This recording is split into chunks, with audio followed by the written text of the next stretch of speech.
Museum in Abilene, Texas, and I'm interviewing Lieutenant Colonel Nichols, who was in Headquarters CCA. Headquarters CCA, Mm-hmm. Combat Command A of the 12th Armored Division. Today is September the 17th, 2004. Colonel Nichols, to start with, can you tell me where you were born and grew up? Well, I was born up in Greenup County, Kentucky, which is this side of Ashland, on the Kentucky side of the Ohio River.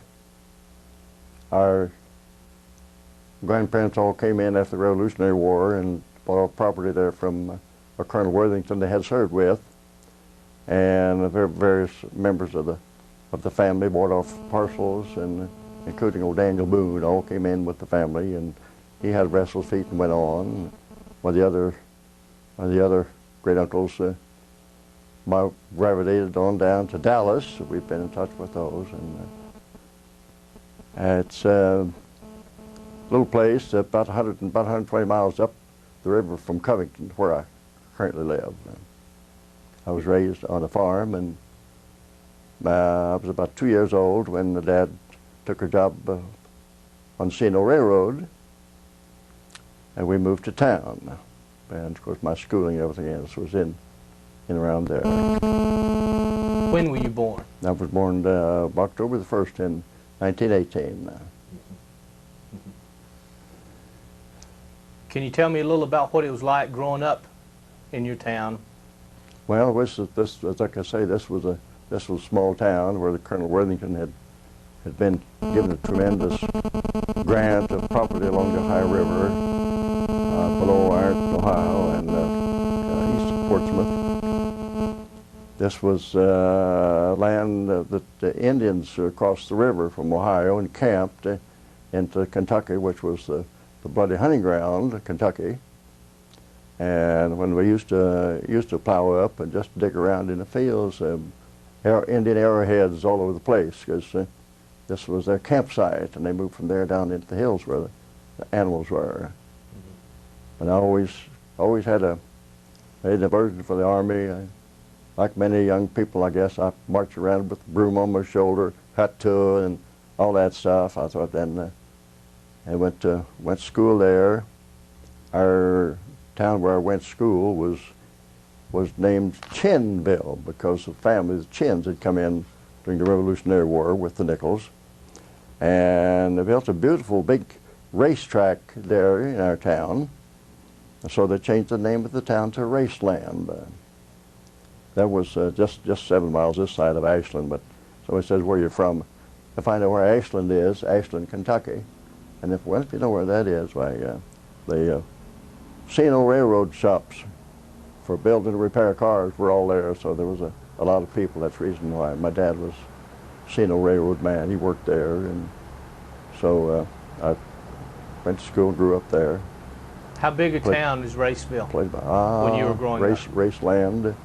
I don't know. Small town. 2,000, 3,000? 2,000, 2 to 3,000, something like that. Yeah, there was 29 members in my high school graduating class, so that'll give you an idea where now, or later on, even my wife was, like 140 members from Covington, big place, but a small place. Graduated in 1937, and I worked at a number of different jobs, never really did settle down on. I worked some of the railroad jobs that never appeased to me. So the tension of the world began to brew up, so I thought, well, now's my chance. So I went up to Huntington, West Virginia, enlisted in the Air Corps. And they had one opening, which was down in Panama, and they said at that time Panama was really a hellhole. But I was going to take it. Got all the way through, got down to my eyes, and they said, oh, you got a half a correction, diopter correction. We can't take it, but if we could correct it. So I just went ahead and enlisted in the Army. When was that? Well, that was January 29th, 1941, at Huntington, West Virginia. Where did you go for your basic training? Well, I went up to Fort Benjamin, Harrison, Indiana, which is up there in Indianapolis. with the infantry. Very very nice. I got to know a major up there in our outfit. We were on marchers and everything. The major and I seemed to, I don't know, just kind of seemed to gravitate together. And he said, son, if you ever get a chance to get a commission, take advantage of it because you won't be sorry. So about March 1941, they decided when draftees began to draft things pretty heavy. So they moved what infantry was in at Fort Thomas there, which is in our area, across from Cincinnati. They moved the infantry out and made a reception center for draftees at Fort Thomas. And they transferred me and a cousin of mine back there because we were two Kentuckians from up there, transferred on cadre. So we took the guys in, took their civilian coats off, gave them uniform, get them shots, put them on the field, give them a little hut too, a little army stuff, and then take them, show them the venereal disease movies so they know what they were getting into when they were out playing around. And then 2 or 3 weeks, while they've been pretty well fitted up, they would be transferred to some place, some outfit, Air Force or some Army installation or whatever. So I was the cattleman there. I had a platoon, training inductees. Now, were you called a drill instructor? I was drill instructor. Right. Yeah, but that was all part of included in the function. Okay.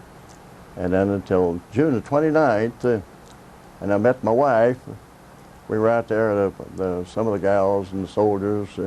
We had a skating rink. We sat out there and enjoyed it. And so I skated one round with this gal, made a date with her, and the next day I was transferred to Fort Knox, Kentucky, to do the same job I was doing there. So it became a long-range courtship then. Every weekend, back up from Fort Knox, back up to Covington. So we eventually married. But I was from being on cadre then. They wanted me to go to radio school. I went to radio school, and halfway through the class, I had completed all their expectations, and they transferred me to the instructor regiment. At the radio school? There at Fort Knox, the armor school. And the communications department transferred me up to there. And you were a private PFC? I was corporal then. Corporal. I had been promoted to corporal. And when I was transferred up to staff up on the training staff, I was promoted to sergeant. And I taught radio and communications. We were teaching the communications sergeants for outfits, the Army outfits. And then they came around early in '42 and asked me if I wouldn't like to go over to the officer school and get a commission. So I thought, well, this is the Army, I might as well get what I can out of it. So I went over, went through my board of officers, examination, appointment, and so on. I was appointed then to Class 8 of the OCS, Officers Candidate School there at Fort Knox. So I got my commission, and then they were organizing the 12th down at Fort Campbell. And one of the other fellows, myself, were the only 2 Kentuckians, I suppose, in the class that had applied for a Kentucky outfit being organized, 12th Armored. And we got our first quick assignment. So we joined, was assigned to the 12th Armored Division, and that was September the 11th, I guess. So you were at Fort Knox on December the 7th, '41. Yeah. Tell me about that day. Well, I was, as I said, long range courtship. I was back up at my future wife's, and we got the flash. Pearl Harbor had been bombed. I had no idea where Pearl Harbor was.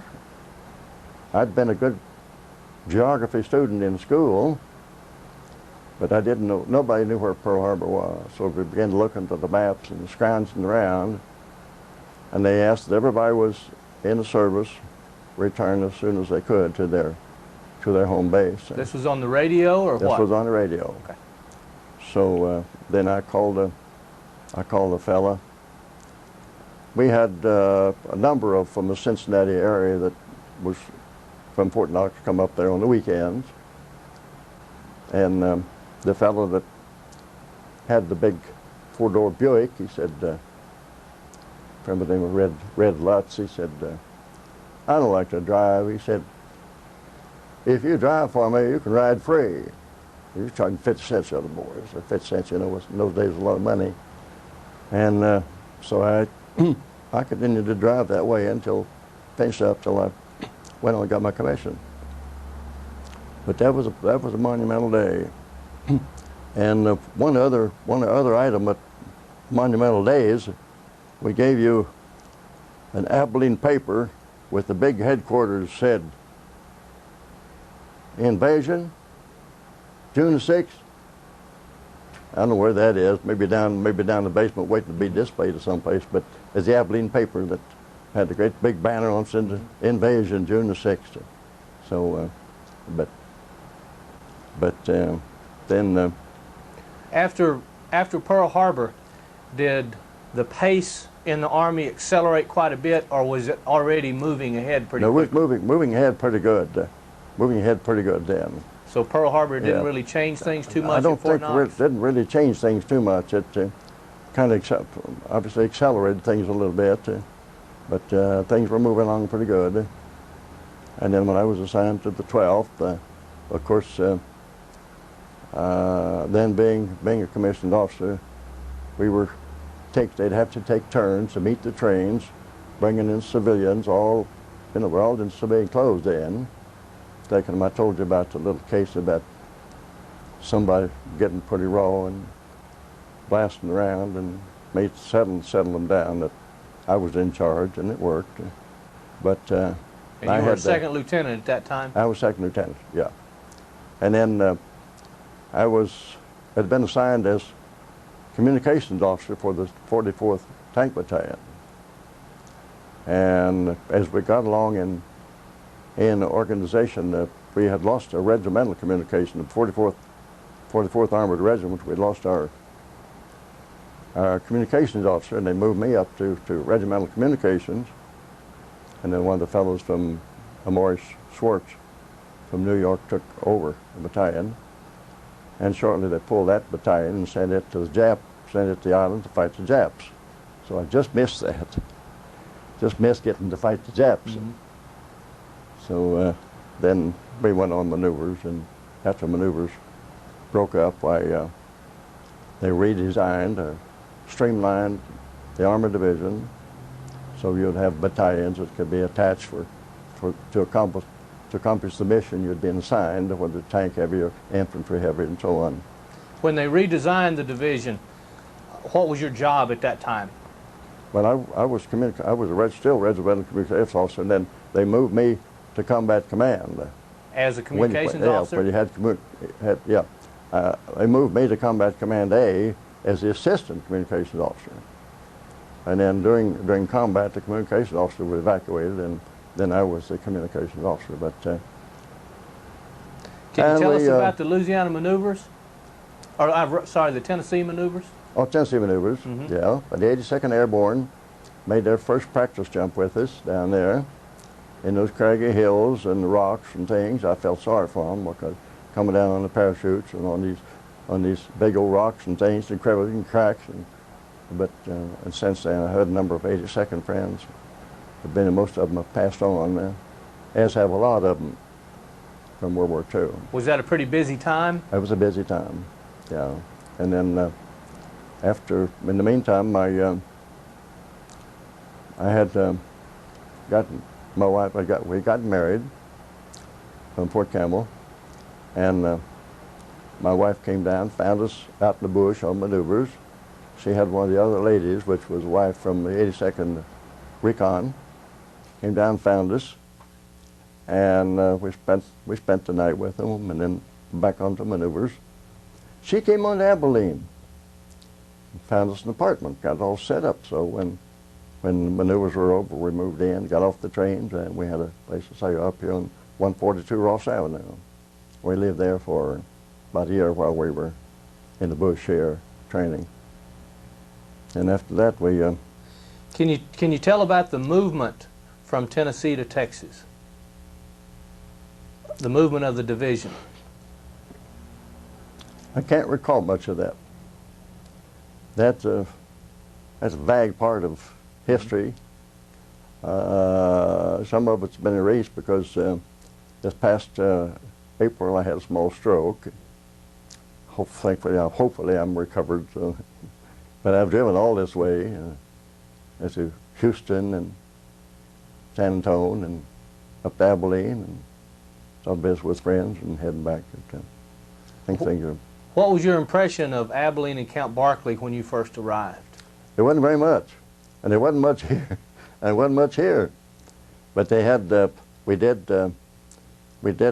have a, I wonder what it evolved to be, Kentucky Fried Chicken up our way, but it was what they called a chicken shack. Several of us used to meet there, and especially one of the fellows got to be a good friend. He was a captain. He was commander of A Company of 119th Engineers. We'd meet there with his wife and a beautiful, nice wife, and we'd eat fried chicken, be good. And then one day in combat, one of the occurrences, we had lost ground and turned ground over, and then they put in booby traps. And when we went back in to pull out the booby traps, he lost the map where they put them in. So he wouldn't let anybody go in. He had to go in and do it himself, and then he blew himself up as a captain. But that was his responsibility. So I wouldn't say it's good enough for him, but that's combat. That's what you get into. When you were in Abilene at Count Barkley, what are some of the things that you remember about your time here? Was it a good time? Was it a bad time? No, it was a good time, and we had friends that are here now. They're Vernon and Dottie Foster lived close to us, and we were real good friends. A number of friends, and meeting with the friends at dinners and things out the officers' club was a real nice occurrence. So we enjoyed the year or more, whatever we were. Did you get into the community very much? Did you come into Abilene? Not a whole lot. For one thing, we didn't have the gasoline to run around with. Gasoline was rationed, and we saved our gasoline so we could run back home. But that's one thing we've talked about, missed. We didn't really get to get around and see things. And we saw the only rodeo that we've ever seen here. I don't know when that was, but... What were the circumstances around that? I don't know, just an occurrence, and we decided to go. I enjoyed that, the only rodeo we've ever seen, and I enjoyed that very much. Probably the first one for a lot of the soldiers. I imagine, yeah. And that winter was the first time so many of the children had ever seen any snow, and the snow was, I guess, 6 or 7, maybe 8 inches deep, whatever, from headquarters when we finished at night to go in, come into Abilene, come in town to the apartment. I'd have to rock the car forward and backward to make some tracks so I could get traction enough to pull out. No, they fussed at that damn armored division coming in here and bringing all those bad weather we had. Never had this stuff before. A lot of the kids had never seen any snow. It was quite an occurrence, but of course, obviously we didn't have anything to do with it. But that was one of the things. But well, town wasn't. Town is now. Town wasn't much then. I don't know. I guess the chicken shack is the only place we really found to eat. I don't remember where it was, but I'm sure it doesn't exist anymore. It's just a little private installation that good Kentucky Fried Chicken. What can you tell me about the movement of the division when you left Abilene? Well, we found the vehicles and everybody loaded on the trucks, and And the train headed for Camp Shanks, New York. And the wife got in the car, and now we sold the car. We had a car. We sold the car, and the wife went home on. She was pregnant at that time, and she went home on the train, and we moved to Camp Shanks, New York. Get the boat, move out. Do you remember anything about the train trip from here to New York? No, not really, except I suppose it was routine. And we went down, a number of us went downtown, and just like it's occurring now, they had had a hurricane just recently. A big plate wind was all blowing out downtown, so it was a mess. And we visited Radio City, the Rockettes, and so on until we moved out. And got on the boat. We had the Bill Bulmer, Captain Bulmer, was the company commander then, and he had been taken with the general in advance party to find billets, guess a place to lodge in England. And so I had to assume the command of the company to take overseas, and Myrtle Beach was the only time that the old company clerk, Wilbur Klaus from up Seattle, had come along. He got vertigo real bad. He can't get up very much, but we got the bags and the typewriters and all the stuff for headquarters. Got them on the boat. Well, got them on Staten Island Ferry. Then we had to get from there onto the steamship that we went over the USS Empress of Australia. Big old three-stacker was being built for the Kaiser in World War I. The British took it as a war prize, finished it up and used it as a liner. And so it was still British, still British. We loaded onto that. It had a British crew? Yeah. And they fed us fish and hard rolls about 3 times a day for 14 days. And at night, about 11 o'clock, they'd come around and sell ham sandwiches to the boys for 50 cents, the ham that they had drawn for us for rations. So they were scamming y'all pretty good. Oh, they were scamming us then, yeah. That took us 14 days to get there. My particular group, we went into England, and they had thought we were part of Montgomery's airborne drop that he was forming up then. And then in the process, they found out that we were part of a tank division. So they loaded us on cattle trucks and sent us down to Tidworth Barracks. But they fed us fish and steaks and ice cream, and just like we would. The airborne group was going to go in and drop, and most of them get killed first drop. Take care of us real well, so they put us in cattle trucks and sent us down to Tidworth then. And now, then you went across on a troop ship, Yeah. so the division did not carry its tanks with them. Is that correct? Yeah. So you met up with your equipment once you got over there? We do our equipment in England, yeah. It was, England really was one big parking lot at that time. All kinds of tanks and half-tracks and everything. And we were there about 7 weeks, as I recall, and did some training, artillery fire, terrestrial fire, and various things. I personally was somebody has to draw the duty, and I was assigned, in addition to other duties, the division trains officer.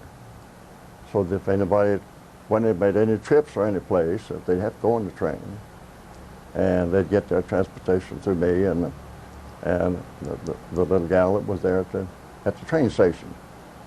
If they went into London, they had to get in. Didn't have any way to get in. They had to ride a train, so somebody has to draw those duties, and I don't know why, but I was selected as a division trains officer. And they went up to Bath to see all the look around, visit around. They get we'd make arrangements for their transportation. And then did you have much free time when you were there at Tidworth, so you could do some sightseeing? Yeah, I did some sightseeing. I didn't have much free time.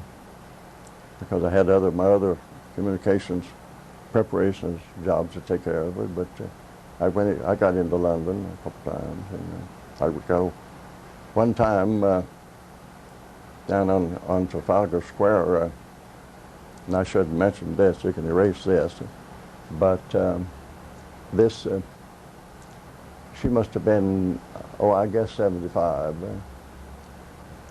all painted up like a Jezebel, and she tried her best to make me happy.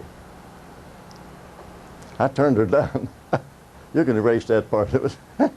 And you were what, 25 years old? I'd be a 25-year-old first lieutenant. Mm-hmm. Reason I got to be first lieutenant early in my career. Then, when I was moved up to as the regimental communications officer of the 44th Army Regiment, I had occasion shortly after that to gathered all the officers, the colonels, and everybody else at the theaters where we always had presentation instruction. And I had to do the instruction in radio and communications about using the equipment and so on. And some of the things of our equipment was quite touchy. I guess I must have done a fairly good job in the presentation, because as I told you before, when my presentation ended, and I said, if we don't do a better job than what we've been doing, your communications officer will be second lieutenant the rest of his career. And it was just only a month or so till I was promoted to first lieutenant, so I guess it must have had some effect. But just little coincidental things that happened along the way. And we poured it down at Portland Bill there by night and got loaded up to cross the channel. Boy, that was a rough crossing. Do you remember what ship you crossed on? No, I don't. Now, what happened once you got across? Well, we rolled it. It was an LST. All I remember was an LST, landing ship tank, and they're the bottom is like a tub. And you know how tubs, if you put tubs on a wave, how they would do. That's what they did. At times I'd look out. I'd ride up. I always rode up pretty much high. I could acclimatize myself that way better than down doing something else up on the deck. At times you could almost look out there, and the mast of this LST would be almost horizontal. Really, channel is a rough place. Just like when we come out, it was so rough. There was few of us who rode the bow coming out when we came home up on the Victory ship, and the waves would break over the bow of the ship, and we just ducked down underneath. And we got about the second day out, it was so rough, the captain decided to lay to for a whole hour, 24 hours, till it smoothed down a little bit, till we could get to come out through the channel, because that English channel was I guess, and is, at times a rough thing. Where did you land in France? Do you remember? We landed Le Havre. I don't know where. I think everybody landed Le Havre, but we landed. And then Le went Havre. from there to where? Went in the bivouac at a little town called Ophé. And I personally was billeted with an old couple. They were a nice old couple, but an old couple there. And one of the things significant things, the Germans looted everything they could get, gold and teeth out of people and treasures and art and everything. And the little town of Ophé had a beautiful big old Catholic cathedral. And when the Germans were coming in, each one of the stained glass windows, which was, I guess, quite prized, they'd have one man take that window out someplace and bury it. And they did that for all their stained glass windows till they got them all buried. And they put fakes back in. So when the Germans come in, that's no good, snicks. So, and after they kicked the crowds out, well, people went back and dug up their windows and restored their things. So that was a pretty smart thing. I thought I got all the French weren't as dumb as we thought they were. One of the things there, remembered in particular, was they had the indoor plumbing was all outdoor, and the plumbing was into a bucket, and they took that bucket then and spread it around on the garden. So quite quite Not exactly appetizing. wouldn't say antique, but rude, crude. There, you can erase that too. Where time is getting away from us here. Yeah. The most significant battle, of course, of the division was at Herlisheim. Yeah. What can you tell me about your experiences in connection with that battle? Well, What were your duties? I was as communications officer. My duty was to try to make sure that all the units had sufficient communication. So I was down in the line quite a bit, checking with the battalions and see how the communication were coming in and so on. And the one thing that I can specifically remember, I was down with the 714th, and when I was with Colonel Wells down at one time, and we met in what they call the waterworks, and he had a assault gun with him, a couple of men. We built a fire so we could kind of warm up a little bit, and he was very vague about where any of the other battalions were, because it gets to be such a confused mess in combat. And then I was with the 714 there one time, and I just happened, I don't know why, I had my Jeep driver, Peter, sit behind one of the tanks, and I climbed up on the turret, and the Germans right over there in the trees, and I go watch for where the Germans would get some movement and swing the gun around on them and get them to fire on them. But I've had a number of close calls, because going up and down into the battle line to check on the communications at times. I've had shell bursts in the face, but I didn't check the aid station. Like Carrie, I could check the aid station. Got Purple Heart, and you know, that's another story. How do you feel the communications?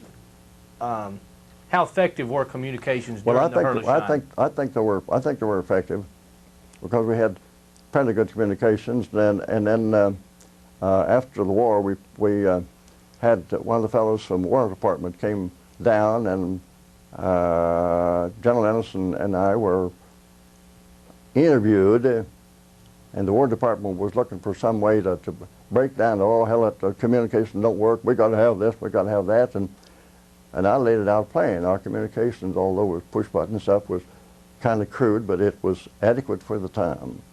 And I said we did a fine job. I was appreciative that the engineers from Bell Labs had designed it the way they had, and we didn't really run into any trouble, except for FM doesn't like to go up and over around hills like AM radio signals do. And that's an obvious fault, and no way you can get around, because we're using FM communications equipment. And the tanks, stuff in tanks and the half tracks and everything else. All the code machines and everything, I thought worked fine. That's what adequate. And he went there with I think a bad taste in me. He thought I was going to tear it down, and we got to redesign all this stuff. It's no good. We couldn't do this. But I think it worked fine. Were you responsible for radio communications as well as telephone communications? Well, that was all included. That's all that came in. And the Germans would run the wires from the headquarters and tap them, and then you'd have to get somebody to run the wires the next morning and take the taps off. That was a little bit touchy. Was that fairly common for the Germans to do that? Yeah. In radio communications between battalion headquarters and the tanks, or senior units and subordinate units, was there a concern that the Germans were eavesdropping on the radio communications? No, I don't think so. Not that I'm aware of it. They except if they got the tank, but they wouldn't know which rounds at Channel 1. Wouldn't tell one. And we used different ID names for units, code names for units. So I did have to be pretty well aware of the code name. So I don't think that was of prime concern. I think it worked well. Did the use of communications, or did your job change after Herlesheim, or did it change during the course of the war? No. No, I was just responsible for communications. That's radio and wire, but mostly we use some wire and telephone. You're not supposed to have any in armor. You're not assigned to any, but you have to when you're in a static position. Well, you've got to talk to them and so on. Or it can be tapped. Most everything was radio. I thought it worked very well. Did the number of radios in the division change during the war? No. Did you gain more radios as time went along? Or? Okay. But pretty well, T.O.E. was pretty well set, and I think it was adequate for the purpose. I thought they did a good job. So you thought the training of the communicators as well as the equipment that you used was adequate? Yeah. Yeah. What can you tell me about the end of the war? What do you remember about the end of the war? Well, not a whole lot, except when we finished up, we lost one of our tanks that last day before the war ended. There was quite a bit concerned for that because it was a mission that didn't really need to be done. They had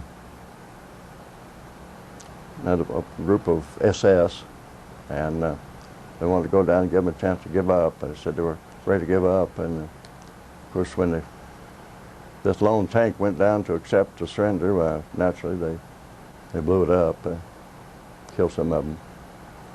But then after we got task force into Innsbruck, Austria, and turned the mission over to, I think it was the 10th Armored, we pulled back then to Holzkirchen. We set up headquarters in the Messerschmitt estate on the way through the mountains. And what a beautiful estate, big estate up there, and he had thousands of acres, a big rail around where the stone dropped off, and there was lakes and hunting grounds for animals and birds and everything else. He was really, Messerschmitt, of course, you know, Messerschmitt made all the airplanes, and but naturally they were able to do that. But then we pulled back into Holzkirchen, waiting for permission to continue through the Black Forest into Czechoslovakia, and when the Germans gave up, and we pulled back up through Holzkirchen, back up through Munich, back up to Allen, set up a reception discharge center to make 100,000 civilians out of German soldiers. We'd contact the Burgermeister and various industries around, see how many men they could handle, and if they could handle 6, why put them on a truck and send them up to Hanover or someplace to deliver them so they could get started back into civilian life. Treat them like humans, which many of them hadn't treated many of our people that way. But I thought we did a good job. I've got a picture of 99,000, whatever it is, with the total German 19th Army that we discharged there. And about that time, General Ennis and Bill Bomer, the company commander, went out to move down to take over the southern Port-au-France, which included Marseille and all the playgrounds down there. And I was assigned then as company commander and stayed there until we moved the company from Aalen then down to Heidenheim, and then about September I headed for home, stateside. How did you get back home? On Dominican Victory ship. I was on the air alert a couple of times and got bumped because soldiers needed transportation worse than I did. So I finally was assigned to a boat and we came back. Did you come back as part of a unit? Or? No, I came back as an individual. I was what you call an overpointer. Yeah. I had to have so many. I had to have 75 points, which that, this, and that, included this, and then this, how long you'd been in, so, and I had 97 points or something like that. So I came back and started then was promoted to captain and started into reserve activity told you about organizing 14th Infantry Provisional Infantry Battalion, have a home for the reserve officers and other reservists that would need to keep track of. We were doing fine, going along nicely, till the state of Kentucky decided to organize or reorganize. 100th had been wartime, 100th Infantry had been wartime, and it was reorganized then as the 100th Airborne, and we had an artillery battalion there at Fort Thomas. And then so I found a place for all my officers, men that we had scrounged up from the 14th Kentucky, and dropped that, and it absorbed all the men. So and I became the executive officer there of the battalion. Then Cincinnati had an airborne, an anti-aircraft battalion, and the Army decided to disband that, and so we absorbed the officers' men that they had, and they had a major. I was in the meantime in for promotion to major, and they had a major, and of course he moved in as executive officer, and then that took the promotion I was getting, so I came on out to Fort Leavenworth, Kansas to get my General Staff College training, so I could be promoted then eventually. I eventually, after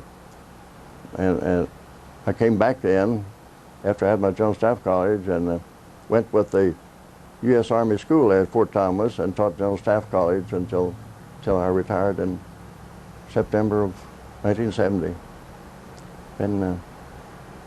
It's been an enjoyable career. I enjoy it. It's a different life when you're in the Army or when you're on active duty. I was in performing a function there. In addition to, I also had developed an Army marksmanship program, pistol, and about every month or two we'd take our we had about 8 guys in the marksmanship program.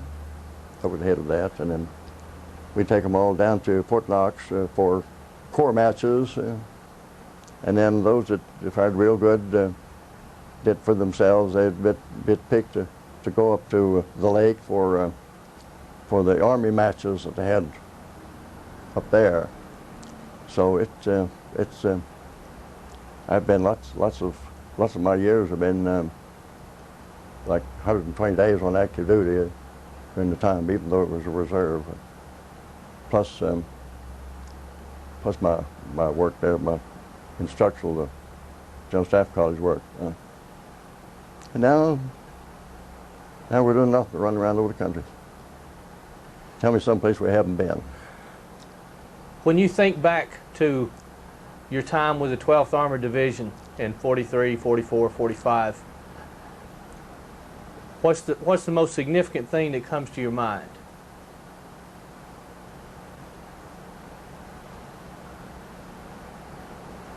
I don't know that I can really answer that. I don't think I really could give you a qualified answer on that. Well, do you think do you think of a location, or do you think of people, or do you think of accomplishments? Well, I think a lot of I think of people that we've been friends with and associated with, and have enjoyed the friendship rather than accomplishment or anything else. I've tried to do my duty and I've gotten the Bronze Star out of it, so that helps some other things. But by and large, when you're in the Army, it's a different world. And you play it that way, and when you come back out to civilian life, you play that civilian life the same way. You can't take one into the other, or you can't compare one with the other, because it's a different life. I've enjoyed all my service, and just like at our memorial service this morning, my wife doesn't like it, but when they start up to post the flag or retrieve the flag, the colors, everybody requires a mouse. I finally call attention. They can hear me all over the room. A couple of them said, "Man, I'm glad you called attention."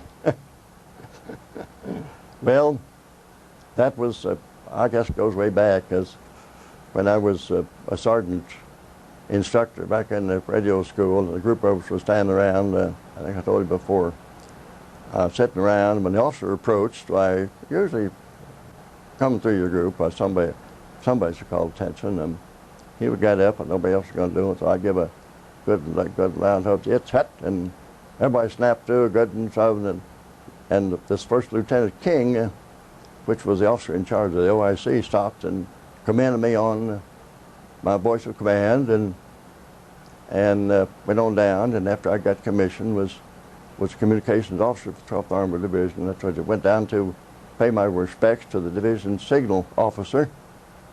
Why, here was Lieutenant Colonel King, or Major King then. Major King had been my OC there at Fort Knox at Communications School, and then he was promoted to Lieutenant Colonel. But I don't know whatever happened. You both went to the 12th. Yeah, I don't know whatever happened to Dick King, but he was nice. Well, my association was a nice fella. Just that's a coincidence along the way that you run into. Well, you made a lot of friends in the Oh, I think we did, yeah. And we still got still a lot of them around Cincinnati. We're still a little number of friends. And I've had several calls from that picture of mine. It was, and the information that was put there in the Hellcat News a couple months ago. So my picture of me at my ham radio desk, and I met one of the fellows there had called me from New Hampshire, W1IRQ, ham radio man. He's second generation. I believe it was Dad was killed at Hurlesheim. Second generation coming along. That's good. And I met him this morning. I put my card up on the bulletin board, and he saw it and gave me his room number. He was coming along. He called me from New Hampshire when he saw that picture, and we talked for, I guess a good half hour from New Hampshire. It was very nice, very enjoyable. Well, I appreciate your time, Colonel Nichols. I thank you for providing us with this interview and for the information it's given us, and I appreciate your service. I haven't given you anything particular and specific, but just a rundown.